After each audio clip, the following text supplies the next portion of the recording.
ಅಫೇರ್ಸ್ಗೆ ಸ್ವಾಗತ. December month current affairs ನೋಡೋಣ.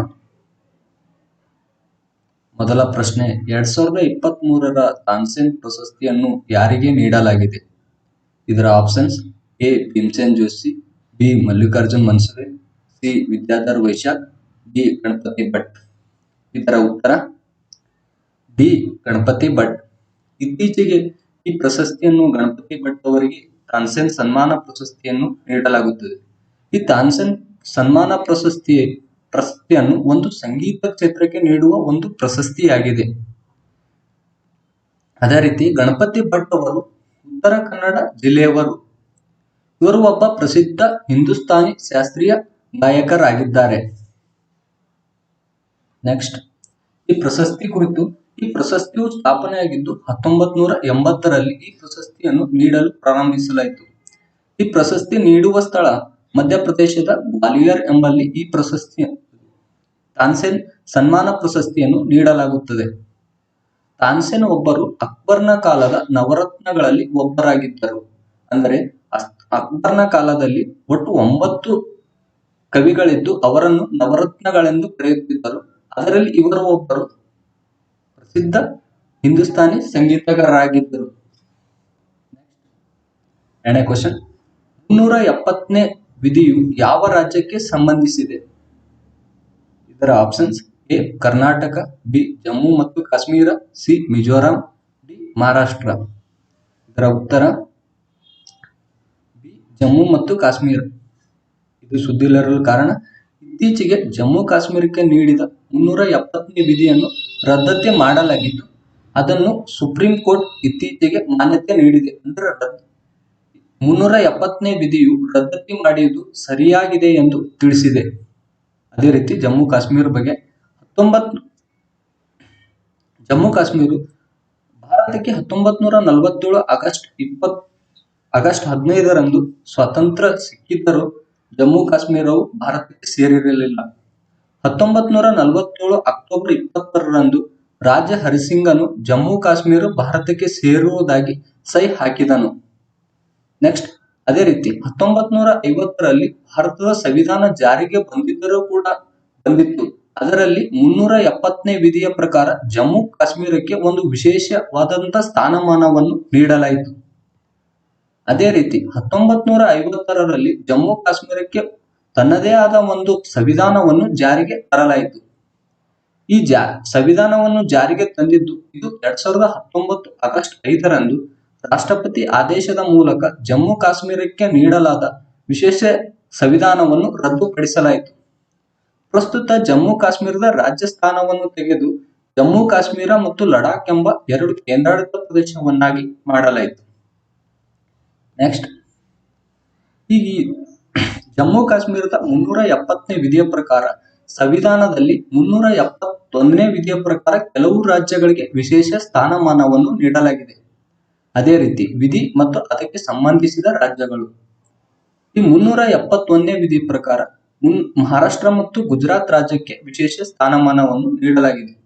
371A Nagaland ರಾಜ್ಯಕ್ಕೆ, 371B Assam, 371C Manipur, 371D Andhra Pradesh ರಾಜ್ಯ, 371A ಆಂಧ್ರದಲ್ಲಿ ಕೇಂದ್ರೀಯ ವಿಶ್ವವಿದ್ಯಾಲಯವನ್ನು ಸ್ಥಾಪನೆ ಮಾಡುವುದಕ್ಕೋಸ್ಕರ ಈ ತಿದ್ದುಪಡಿಯನ್ನು ಮಾಡಲಾಯಿತು.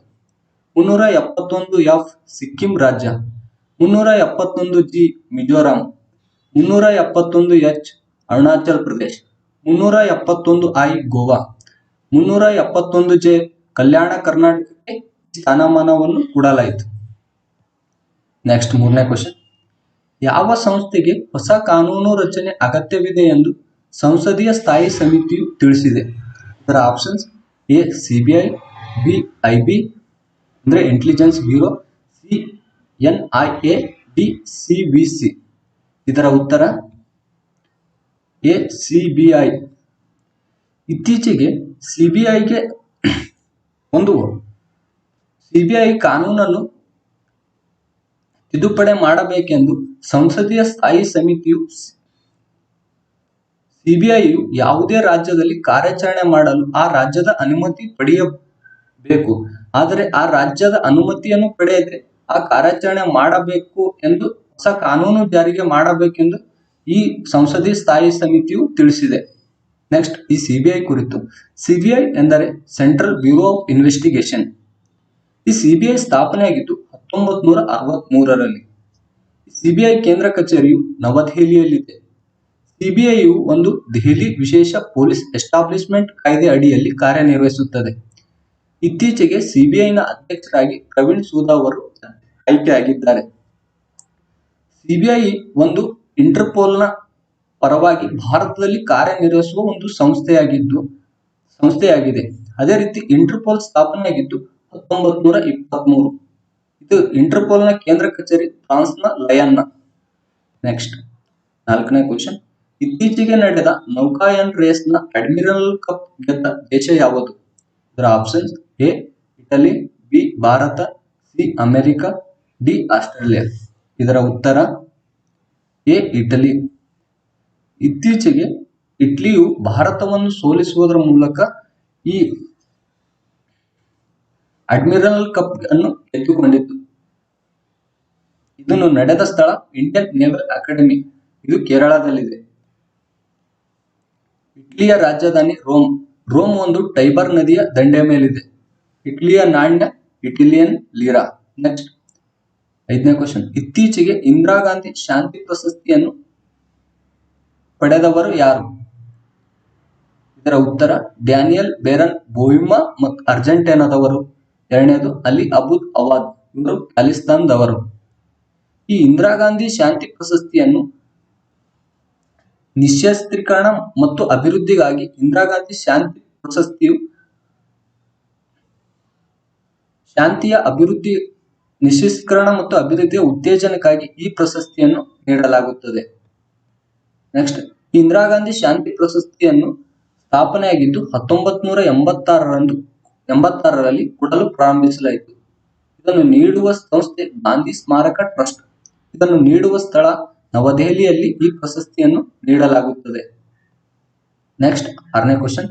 ಡೊನಾಲ್ಡ್ ಟಸ್ಕ್ ರವರು ಯಾವ ದೇಶದ ಪ್ರಧಾನಮಂತ್ರಿಯಾಗಿದ್ದಾರೆ? ಇದರ options: A Poland, B Netherland, C Finland, D Iceland. ಇದರ ಉತ್ತರ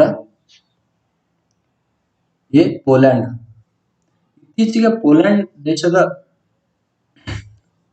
ಪ್ರಧಾನಮಂತ್ರಿಯಾಗಿ ಡೊನಾಲ್ಡ್ ಟಸ್ಕ್ ರವರು ಆಯ್ಕೆಯಾಗಿದ್ದು, ಅದೇ ರೀತಿ ಪೋಲ್ಯಾಂಡ್ನ ಸಂಸದೀಯ ಗಣರಾಜ್ಯ, ಅದರಲ್ಲಿ ದ್ವಿಸದಸ್ಯ ಶಾಸಕಾಂಗವನ್ನು ಒಳಗೊಂಡಿದ್ದು ಒಂದು ಸೆಜಮ್ ಮತ್ತು ಸೆನೆಟ್ ಅನ್ನು ಒಳಗೊಂಡಿದೆ.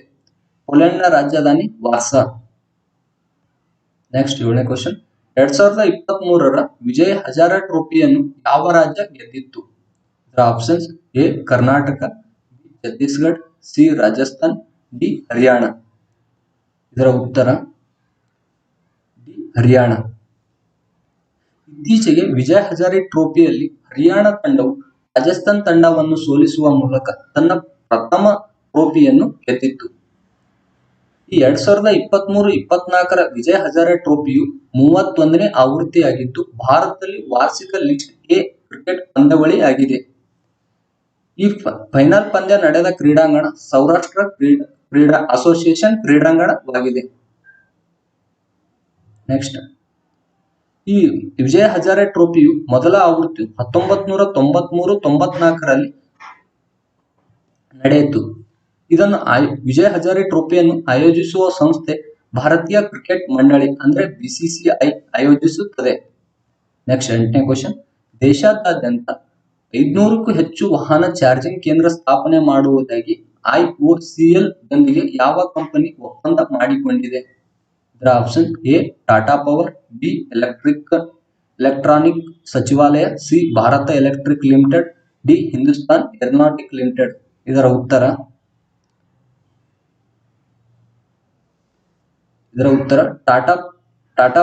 ಟಾಟಾ ಪವರ್. ಇತ್ತೀಚೆಗೆ ದೇಶದ ಎಲ್ಲಾ ಕಡೆ 500ಕ್ಕೂ ಹೆಚ್ಚು ಎಲೆಕ್ಟ್ರಿಕ್ ವಾಹನಗಳ ಚಾರ್ಜಿಂಗ್ ಪವರ್ ಅನ್ನು ಸ್ಥಾಪನೆ ಮಾಡುವುದಾಗಿ ಐಒಸಿಎಲ್ ದೊಂದಿಗೆ ಟಾಟಾ ಪವರ್ ಕಂಪನಿಯು ಒಪ್ಪಂದ ಮಾಡಿಕೊಂಡಿದೆ. ಅದೇ ರೀತಿ ಐಒಸಿಎಲ್ ಅಂದರೆ Indian oil corporation of India. ಇದರ ಕೇಂದ್ರ ಕಚೇರಿಯು ನವದೆಹಲಿಯಲ್ಲಿದೆ.